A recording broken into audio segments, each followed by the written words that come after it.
ওই শ্রোতাদের মধ্যে একজন মুচিও ছিল বাবা। সেই মুচির ছেলেটা খুব বেশি বড় হয়নি। সে দূর থেকে ছুটতে ছুটতে আসছে যে বাবা শুনতে গেছে মহারাজের মুখে তীর্থের কথা, সেই বৃন্দাবনের কথা, তাই সেও এসে বসেছে। সে যখন এসে বসেছে ঠিক সেই মুহূর্তে মহারাজ বর্ণনা করছেন যে শোনো, আমি বৃন্দাবনে দর্শন করেছি শ্যামকুণ্ড, রাধাকুণ্ড, ব্রহ্মকুণ্ড দর্শন করেছি, নিধুমন দর্শন করেছি, নিকুঞ্জ কানন, বংশীবা, গিরি গোবর্ধন। কিন্তু আমার থেকে আমার বেশি ভালো লেগেছে আমার বাঁকে বিহারি হারি। তাহলে বাঁকে বিহারি হারি যার মস্তকে চাচর কেশ, মাথায় চূড়া বাঁধা, সেই চূড়ার উপরে আবার ময়ূরের পাখা, হস্তে বলায়া, কোটিতে ধটি, কণ্ঠে বনফুলের মালা, ললাটে তিলক, চরণে সোনার নূপুর, পানে মরিয়লি নিয়ে যখন দাঁড়িয়ে আছে,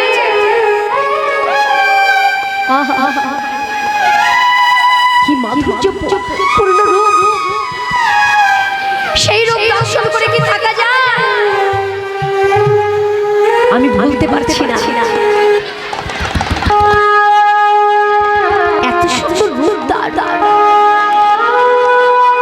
আর কত ভক্তগণ আসছে তাকে সেবা দিচ্ছে, কেউ রাজভোগ দিচ্ছে, কেউ আমার প্রভুকে মনের মধ্যে সাজসজ্জা দিচ্ছে।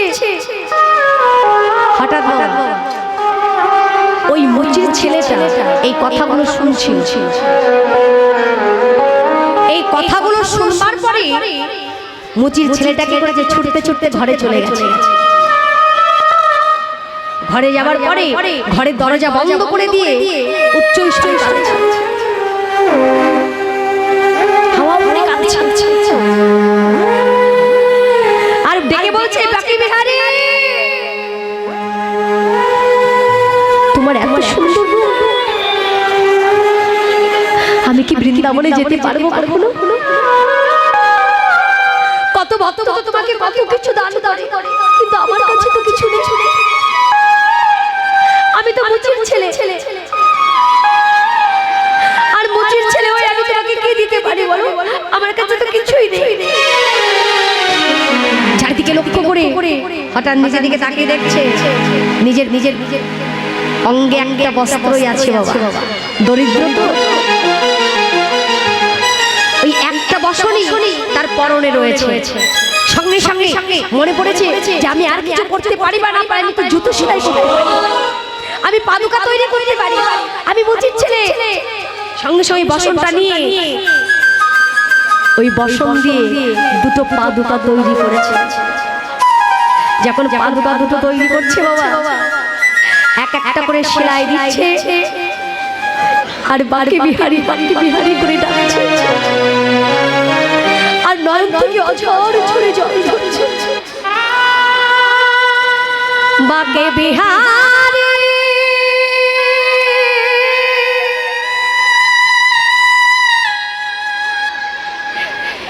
এই জগতে তুমি বিনা আমার আর কেহ না,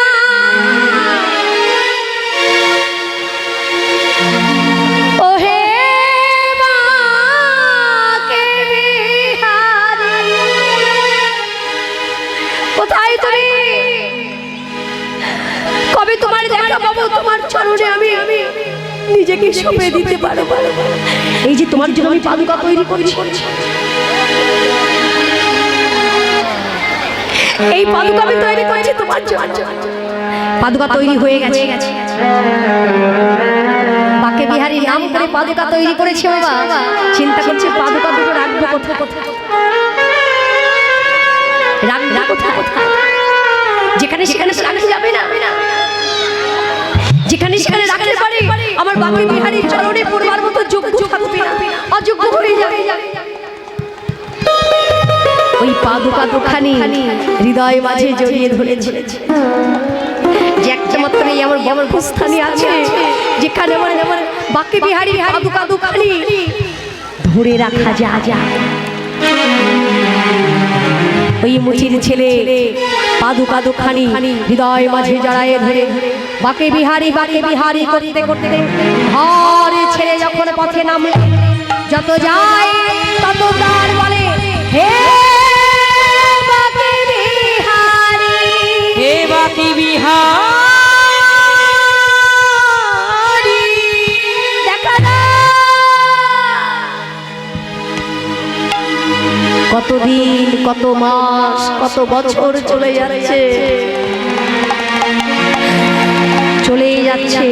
পায়ে বড় বড় ফোসকা পড়ে গেছে, বুঝ রক্ত ঝরছে, কিন্তু তার প্রতি কোনো লক্ষ্য নেই। যদি কোনো পাথরে আঘাত খেয়ে একটা ফোসকা ফেটে যায়, একবারও কিন্তু অন্য নাম ধরে রাখবে না, শুধু একটাই না, বাকে বিহারি। বহুদিন চলতে চলতে হঠাৎ একজন বৈষ্ণবের সঙ্গে দেখা হয়েছে, তাকে ডেকে বলছে, কি গো আমাকে বলতে পারো বৃন্দাবনটার কত দূর?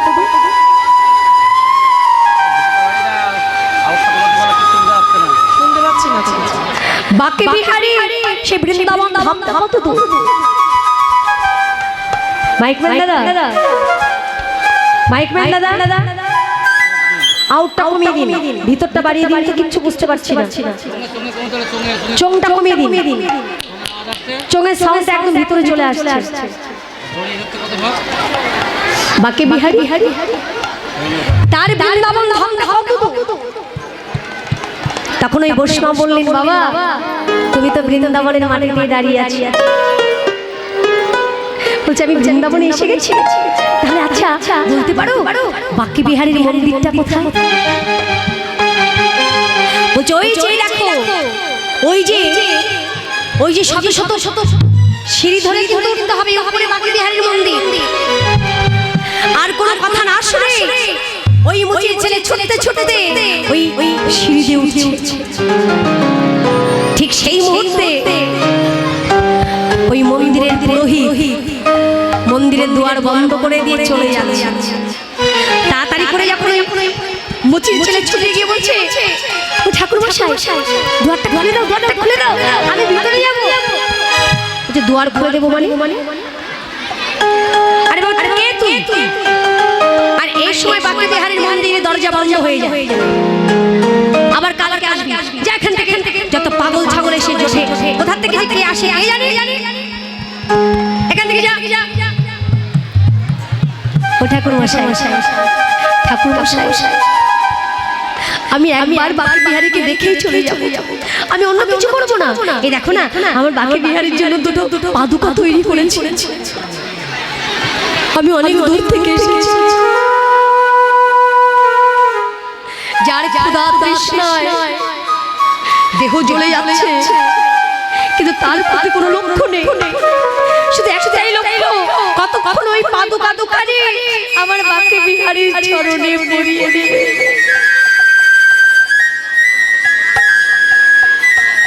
যখন ওর কথা কেউ শুনছে না, এইবার মন্দিরের পূজারি কি করেছে, উপর থেকে একটা লাঠি দিয়ে ওই মুচির ছেলেকে ফেলে দিয়েছে। ওই উপর থেকে সিঁড়ি দিয়ে গড়াতে গড়াতে নিচে এসে পড়ে দেহ ক্ষত বিক্ষত হয়ে গেছে, রক্ত বেরোচ্ছে। উচ্চ ঈশ্বরে ডেকে বলেন, বাকে বিহারী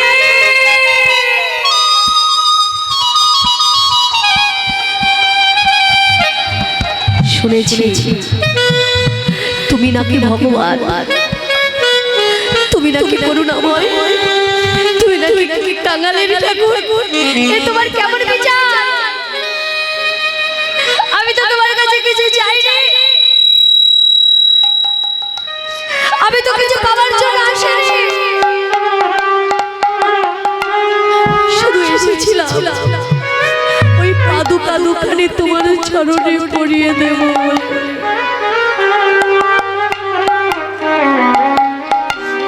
তোমার কেমন লীলা? এই কি তোমার লীলা দয়াময়?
আবার কারো কাদা কারো হাসে আবার কারে কারা নাই কই আমার জানা দয়া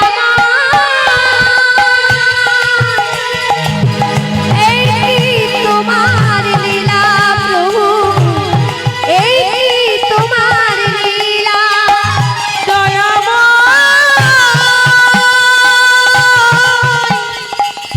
এই কি তোমার লীলা প্রভু এই কি তোমার লীলা সিঁড়ির উপরে বসে বসে কাঁদছে ওই পূজারী মন্দিরের দ্বার বন্ধ করে দিয়ে চলে গেল কিন্তু ভক্ত যদি ভগবানকে ডাকে ভক্তের যদি কষ্ট হয় ভগবান কি সইতে পারে যে পূজারী চলে গেছে মন্দিরের দ্বার আমার ইচ্ছায় খুলে গেছে ছোট্ট একটা বালক ওই মন্দির থেকে বেরিয়ে এসে ওই মুচির ছেলের পাশে বসে বসে কি গো তুমি এখানে বসে কি করছো আমি আমি এখানে এসেছিলাম আমার বাবাকে বিহারীকে দর্শন করতে জানো জানো ওই মন্দিরে পূজারি না আমাকে ঢুকতে দেয়নি আমাকে ঢুকতে দিল না আমাকে দর্শন করতে দিল না আমাকে না উপর থেকে ফেলে দিয়েছে দেখো দেখো আমার কোথায় কোথায় লেগেছে দেখো দেখো বলছি তোমার বাকি বিহারীর সঙ্গে কি প্রয়োজন এত যার জন্য তুমি এত কষ্ট সহ্য করলে বলছি কি করবো বলো বলো আমি আমার বাকি বিহারীর জন্য দুটো পাদুকা তৈরি করেছি আমার বড় আশা আমি নিজের হাতে ওই পাদুকা দুখানি আমার বাকি বিহারীকে পরিয়ে দেব কিন্তু আমার তো সেটা হলো না আমাকে কেউ ঢুকতেই দিল না এই মন্দিরের ভিতরে ছোট্ট বাচ্চাটি বললেন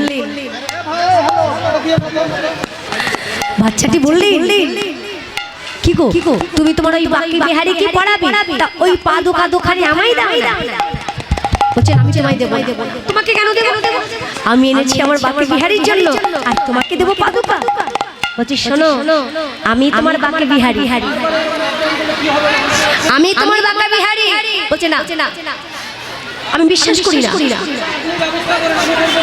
তুমি আমার বাকি বিহারী হতে পারো না আমার বাকি বিহারী কত সুন্দর রূপ চাচুর কেশ মাথায় চূড়া বাঁধা তার উপরে শিখি পাখা হস্তে বলায়া করিতে দুটি কণ্ঠে বনফুলের মালা ললাটে দিল করে মোহন মুরলী চরণে সোনার মারি আর তুমি বলছো তুমি একেবারে বাঁকা বিহারী তুমি তার মতো হতে পারবে তুমি তার মতো তুমি যদি তার মতোই হয়ে থাকো তুমি যদি আমার বাঁকা বিহারী হয়ে থাকো তাহলে দেখাও দেখি তোমার ওই নিজ স্বরূপ দেখাও দেখি নিজ স্বরূপ দেখাও দেখি তোমার আপন স্বরূপ দেখাও দেখি আপন স্বরূপ দেখাও দেখি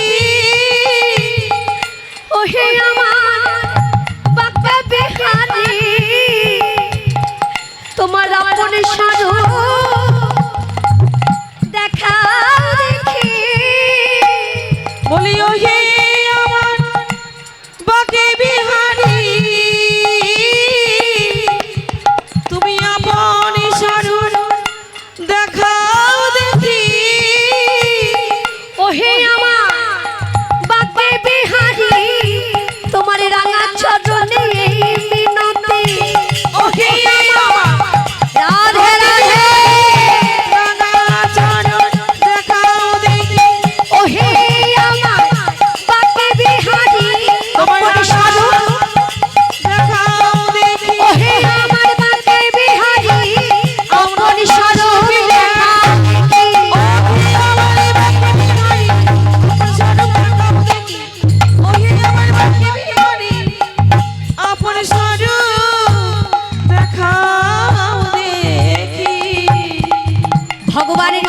রূপ দর্শন করে ওই মুচির ছেলে নিজের হাতে বানানো পাদুকা পরিয়ে দিয়েছিলেন। আজকে রাধারানী আমার বলেন সখী রে, ওই রূপ দর্শন করে এই জগতে কজন থাকতে পেরেছে? যে শ্রবণ করেই থাকতে পারেনি, তাহলে যে দর্শন করেছে সে কি করে থাকতে পারে? রাধে রাধে রাধে। সকল ভক্তদের উদ্দেশ্যে জানানো হচ্ছে এখানে আপনাদের জন্য প্রসাদের ব্যবস্থা করা হয়েছে। আপনারা যখন সময় পাবেন, সময় করে গিয়ে প্রসাদ পেয়ে এসে আবার কীর্তনের আসরে বসবেন। কেমন? অভুক্ত অবস্থায় কেউ কীর্তন শ্রবণ করবে, তাতে সেই কীর্তন সুমধুর লাগবে। পেট যদি ভরা থাকে সব ঠান্ডা, আর পেট যদি খালি থাকে না, কোনো কিছু ভালো লাগে না। তাই গৌর হরি বল। তাই তো আজকে রাধারানী বলেন সখী রে, একবার চেয়ে দেখ, এই মুহূর্তে যদি তুলসী আমার কাছে থাকতো, আমার মনোবাসনা পূর্ণ হতো। মরমে যদি আমার প্রেমময়ী, আমার প্রাণ প্রেয়সী, যদি আমার প্রাণ সখী তুলসী আমার কাছে থাকতো, তাহলে না জানি আমার মনের বাসনা পূর্ণ হতো। বলতে না বলতে অমনি লক্ষ্য করলেন তুলসী আমার রাধারানীর কুঞ্জের সামনে দিয়ে চলে যাচ্ছে। পিছন থেকে রাধারানী ডাকছে, তুলসী, ও তুলসী দাঁড়া। তুলসী ছুটতে ছুটতে এসে রাধারানীর চরণে প্রণাম করে বললেন, বল রাই কি হয়েছে? অমনি রাধারানী বললেন, ওগো রাধিকা রূপসী, লইয়া তুলসী কহাই মধুর কথা। কিবা রাধিকা রূপসী, লইয়া তুলসী কহায় মধুর কথা। রাধিকা রূপসী, লইয়া তুলসী কহায় মধুর কথা। ও তুই কাননে গমন কর হে এখন, ও তুই কাননে গমন কর হে এখনো। আমার নগর শিখর যাত্রা রে, নগর শিখর যাত্রা, আমার নগর শিখর যথা রে, নাগর শিখর যথা। রাধারানী মধুর মধুর কইছে কথা, মধুরী মধু কইছে কথা। মধুর মধুর কইছে কথা, মধুরী মধু কইছে কথা। যে কথা শুনলে জোড়াই প্রাণের ব্যথা, মধুর মধুর কইছে কথা। যে কথা শুনিলে জোড়াই ব্যথা, কহে মধুর মধুর মধুর কথা। যে কথা শুনলে জোড়াই প্রাণের ব্যথা, মধুর মধুর মধুর কথা। শুনলে জোড়াই মনের ব্যথা, ওগো মধুর মধুর কইছে কথা। শুনলে জোড়াই মনের ব্যথা, ওরে মধুর মধুর কইছে কথা। শুনলে জোড়াই মনের কথা, মধুর মধুর মধুর কথা। শুনলে জোড়াই মনের ব্যথা, মধুর মধুর মধুর কথা। রাধে সব কথা কি মধুর হয় বাবা? কথা তো এই জগতে সবাই বলে না, ভগবান বদন দিয়েছে, বাপ্পাও দিয়েছে, কথা সবাই বলে, কিন্তু সব কথা তো মধুর হয় না। মধুর কথা সেই কথা যে কথা শুনলে প্রাণের জ্বালা জুড়িয়ে যায়, প্রাণের ব্যথা জুড়িয়ে যায়। সে কথাই অন্য কথা নয়, সে যে কৃষ্ণ কথা, হরি কথা। সখীরে আমার মধুর কথা যদি কেউ শুনিতে পারে, কেউ শুনিতে পারে, তার প্রাণের জ্বালা জুড়াইয়ে যায়। আর একটা কাজ করবি,